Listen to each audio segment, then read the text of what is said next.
वक्रतुंड महाकाय सूर्यकोटिसमप्रभ निर्विघ्नं कुरु मे देव सर्वकार्येषु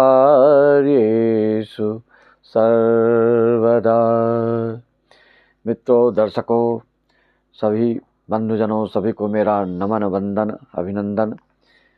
मैं ब्रजेश चंद्र पाठक मनोकामना ज्योतिष चैनल पर आपके सम्मुख नया नया टॉपिक लेकर आते रहता हूँ। बहुत हमारे श्रोतागण की जो शिकायत आती है, जो दर्शकों की शिकायत आती है कि बहुत यूट्यूब में ऐसा कहते हैं, वैसा कहते हैं, ऐसा बता रहे हैं। मैंने आपको इसके लिए सूत्रात्मक कोई उपाय बताए हैं कि कभी किसी भी यूट्यूब पर देखकर आप विश्वास ना करें। आपको विश्वास करना है तो पहले उनकी परीक्षा ले लीजिए। किसी को गुरु बनाना है तो उसकी पहले परीक्षा ले लीजिए। किसी ज़मीन पे घर बनाना है तो पहले उस ज़मीन का शोधन कर लीजिए। किसी ज्योतिषी से दिखाइए। कोई भी कार्य आपको संपन्न करना है, संपादित करना है, अच्छे से उस चीज़ का फल आप प्राप्त करना चाहते हैं तो उस पर आपको ध्यान देना ही होगा। किसी भी चीज़ में, किसी क्षेत्र से संबंधित जिस पर आप ध्यान दे के कार्य नहीं करेंगे वह काम आपका अच्छा नहीं होगा। इसलिए हर चीज़ पर ध्यान दीजिए। आजकल आप देख रहे हैं यूट्यूब में बाढ़ जैसे आ गए, सब जिसका मन आ रहा है वही अपना चैनल खोल के बैठ गए हैं और सभी पंडित लोग बन गए हैं। जिनको कि एक मंत्र का उच्चारण भी सही नहीं कर सकते वह भी पंडित बन गए। जो कि अपने ललाट पर, अपने भाल पर कभी तिलक नहीं लगाते वो भी पंडित बन गए, वो भी ज्योतिषाचार्य बन गए। जबकि ज्योतिष शास्त्र और ग्रंथों में ऐसा वर्णन है, जब तक कोई तिलक ना लगाए, शिखा ना रखे, मौली धागा ना पाने, जो सनातन धर्म के लिए अनिवार्य चीज़ है, वह उपदेश देने लायक नहीं होता है। पर उपदेश कुशल तेरे सिर्फ उपदेश देगा और उसके मार्गदर्शन में और उसके सानिध्य में कभी भी आपकी सफलता, आपकी मनोकामना पूर्ण नहीं हो सकती, नहीं हो सकती। यह मैं नहीं, यह सारे ग्रंथों का निचोड़ है, सारांश है। मोहवश आप किसी को भी अपना मान लेते हैं, यह आपके मोह के कारण है। मोह सकल व्याधिन कर मूला। आप जानते हैं कि हमारे पुरोहित को ये सब चीज़ नहीं आती है, फिर भी आप उन्हीं से पूछते हैं। मोह के कारण जानते हैं आप कि हमारे पंडित जी पान, गुटखा, बीड़ी, सिगरेट सब खा रहे हैं, फिर भी आप उन्हीं से पूजा कराते हैं। जबकि आप जानते हैं कि तंबाकू, बीड़ी, सिगरेट, गुटखा आदि जो व्यसन जो पंडित करते हैं उसका पूजा फल का कोई लाभ नहीं। वह समय व्यर्थ, वह पैसा व्यर्थ, आपकी इच्छा भी जो कर रहे हैं अपेक्षा भगवान से वह भी निरर्थक हो जाएगा और आपकी श्रद्धा कम हो जाएगी। उसके लिए आपको आचरणवान, चरित्रवान पंडित और ज्योतिषियों से मिलना चाहिए, उनका मार्गदर्शन लेना चाहिए।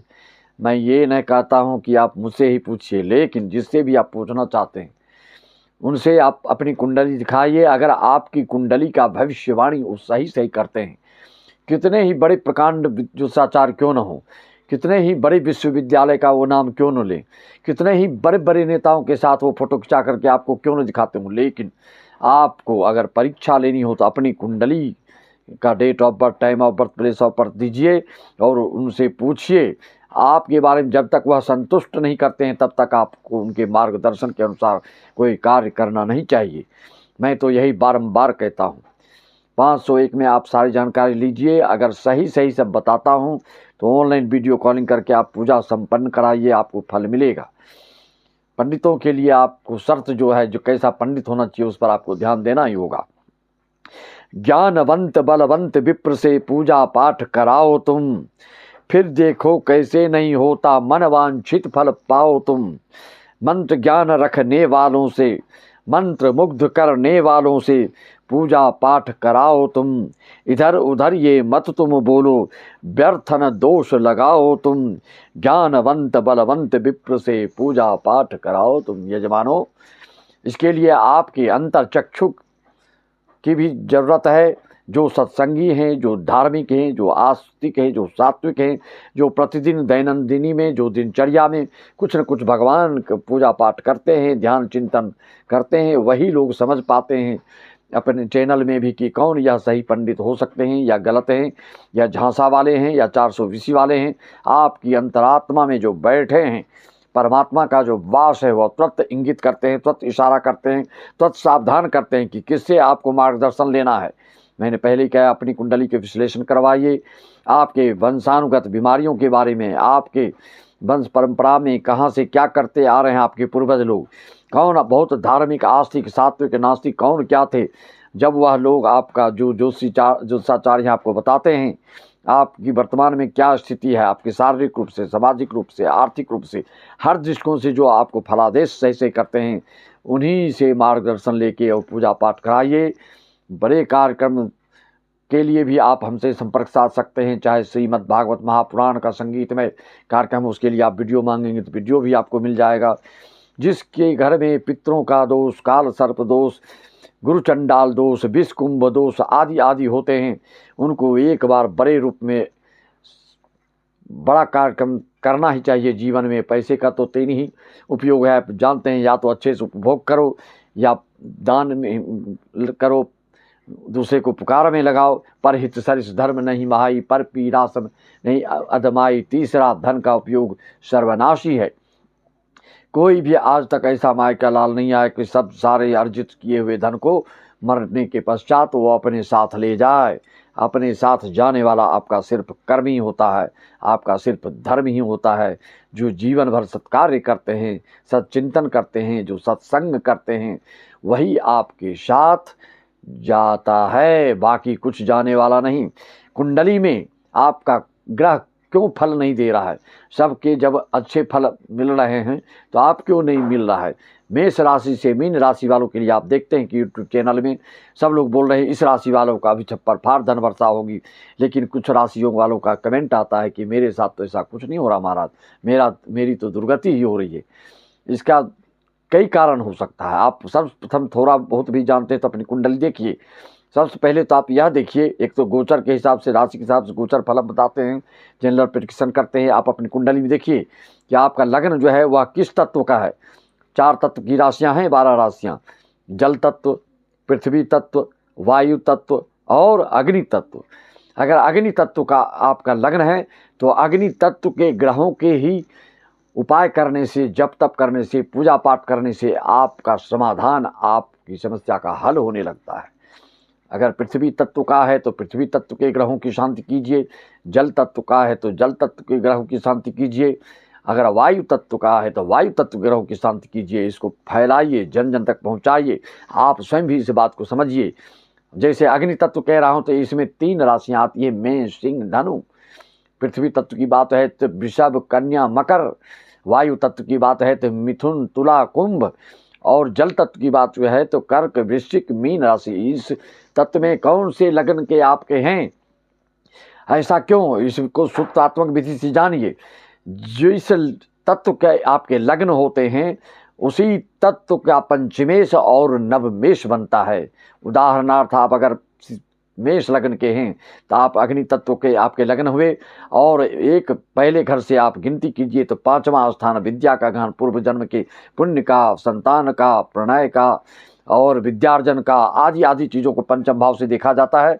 तो पंचम भाव के स्वामी आपका 5 अंक का स्वामी कौन होते हैं? आप जानते हैं 5वीं राशि कौन है? सिंह राशि, जिनके स्वामी सूर्य होते हैं।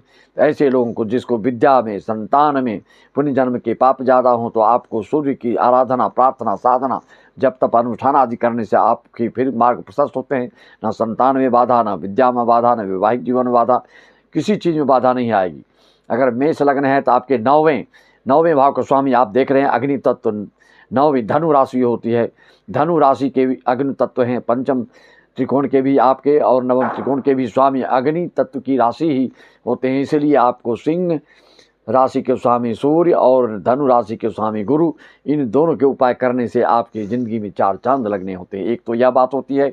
दूसरी बात, आप अपनी कुंडली देखिए, दशा कौन सी चल रही है, तभी आपको शुभ फल मिल पाएगा, अन्यथा नहीं मिल पाएगा। क्योंकि जब आपका लग्नेश और पंचमेश और नवमेश, दशमेश आदि की जब दशा चलती है, तो वह आपका जीवन का गोल्डन समय होता है, उत्कर्ष का समय होता है, भाग्योन्नति का समय होता है, हर चीज़ में आपको सफलता प्राप्त करने का समय होता है। उस चीज़ पर आपको ध्यान देना पड़ता है, अन्यथा आप बहुत ही प्रयास करके बहुत कम हासिल कर पाते हैं।